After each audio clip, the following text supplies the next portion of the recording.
حضرت داؤد علیہ السلام کی عدالت میں دو شخص حاضر ہوئے۔ ایک نے یہ دعویٰ کیا کہ اس دوسرے شخص کی بکریاں رات کو میرے کھیت میں گھس گئیں اور انہوں نے میرا سارا کھیت کھا لیا ہے۔ حضرت داؤد علیہ السلام نے یہ فیصلہ دیا کہ سب بکریاں کھیت والے کو دے دی جائیں۔ ان بکریوں کی قیمت کھیت کے نقصان کے برابر تھی۔ جب وہ دونوں شخص واپس ہوئے تو حضرت سلیمان علیہ السلام سے راستے میں ملاقات ہو گئی۔ ان دونوں نے سلیمان علیہ السلام کو حضرت داؤد علیہ السلام کا فیصلہ سنایا۔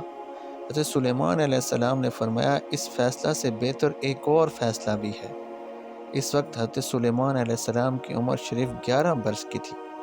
حضرت داؤد علیہ السلام نے جو سلیمان علیہ السلام کے والد تھے، جب اپنے صاحبزادے کی یہ بات سنی تو سلیمان علیہ السلام کو بلا کر دریافت فرمایا کہ بیٹا، وہ کون سا فیصلہ ہے جو بہتر ہے؟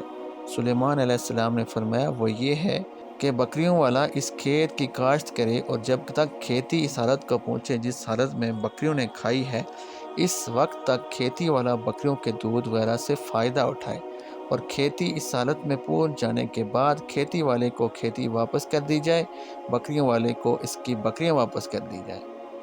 یہ فیصلہ حضرت داؤد علیہ السلام نے بھی پسند فرمایا۔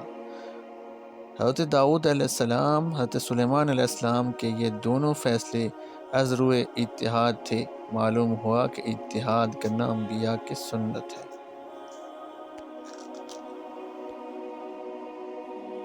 اگر ویڈیو اچھی لگی تو چینل کو سبسکرائب کرنا نہ بھولیے گا۔ شکریہ۔